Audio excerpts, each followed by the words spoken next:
What is virtual freehold and is it a good investment?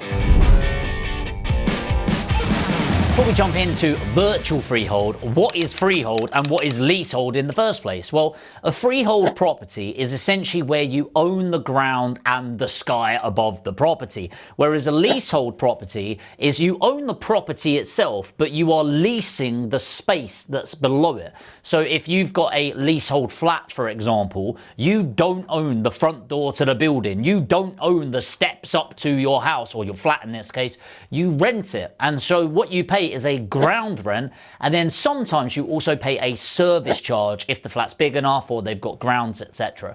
So leasehold, whilst it's great, you don't actually own the ground, which in general makes it a less viable investment opportunity because the real value in property doesn't actually come from the property, it comes from owning the land space.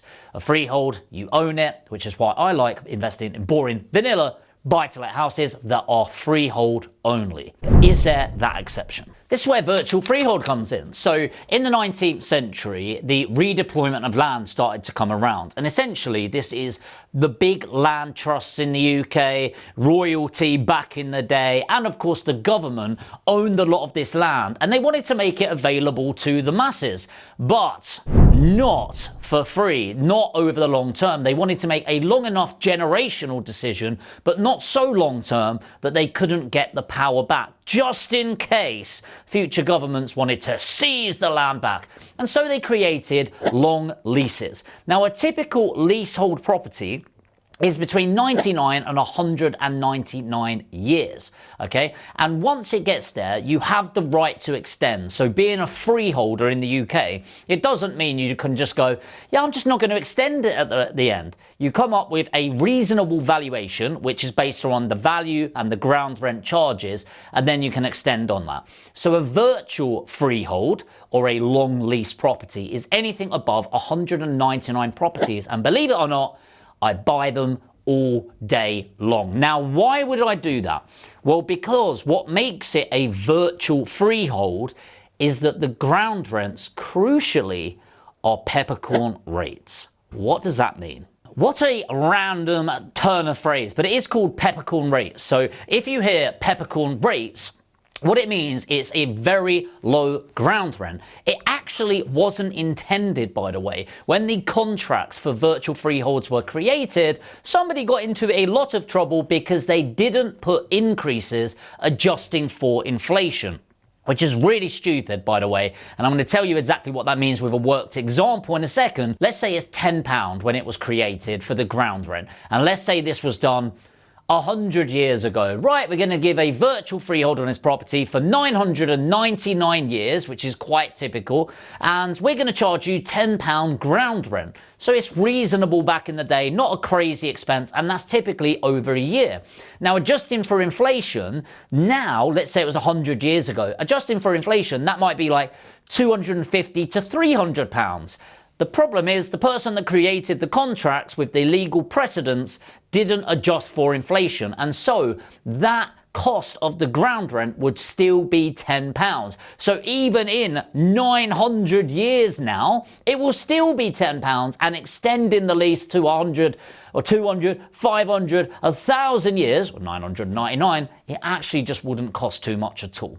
To the point where almost every single time you buy a virtual freehold property, you have to clear the arrears of the ground rent because nobody actually bloody pays it. This is number 60 Softon Street in Huddersfield. So originally we were buying this as a flip and it made a really good investment. We bought it at a decent price, put around 20,000 in, and we were going to sell it to the open market. At the time we were not in a cash rich situation, and so we wanted to exit the property, but it made a phenomenal boring vanilla buy-to-let property, so much so one of our investors from London, she absolutely loved it. She snapped up the property for 116k, which was a really great investment. We made our profit. She got amazing returns. And actually, just a couple of years on, the last property that sold on that street was for 130,000. Now, here's the interesting thing. That property, it was originally built roughly 100 years before. And I get really geeky in these sort of properties.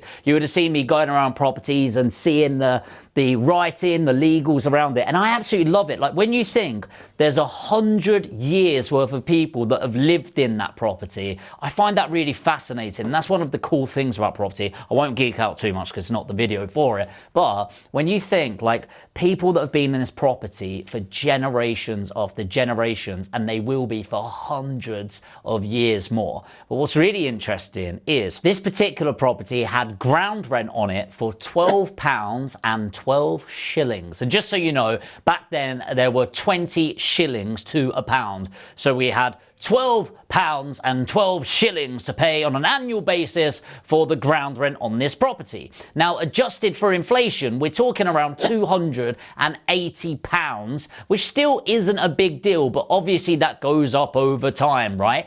But because of that, it's still £12 and 12 shillings. And as you can see, it's still that today. So it's around £12.60 in today's money. So the reason why it's such a simple thing is that you've got virtual freehold. And what I mean is, most of the time, it's the council that owns the ground, but you have pretty much the exact same rights to the property. So this property has another 800 odd years. In 500 years, it will still have hundreds and hundreds of years left. They'll still be paying £12.60, or in fact, a majority of the time, you just don't ever pay it. And then if you have an event like you're refinancing the property or selling it, you just clear it off then. Pretty much everyone, including us, will run it that way. So this particular one was written in 1908. Unfortunately, it's really started to fade, but you can still see a lot of the detail as we go through. And so these aren't all over the UK, by the way. They're more in traditional areas. Now, Tyne and Wear leases are very different. Stay away from them. I'll do a separate video on that if you want. Let me know in the comments. But when it comes to virtual freehold, there are areas such as in our area in West Yorkshire, South Yorkshire, Huddersfield being a great example. There's a lot of the areas where they're virtual freehold properties. And so it really comes down to, should you buy them? And my advice is there's absolutely zero reason not to. Okay, they're absolutely fine. I personally own a lot of virtual freehold properties. Never had any issues, never will have any issues. They are as good as freeholds. So when I say stay away from leasehold properties, I do not mean virtual freeholds. Now, where people go wrong, and this is why a lot of investors like you end up working with us, is just because it's got a long lease on it, even if it's got a 500-year-old leasehold on it, that does not make it virtual freehold. It has to have the right rates. It has to be called peppercorn rates. It needs to not have in there that it's adjusting for inflation.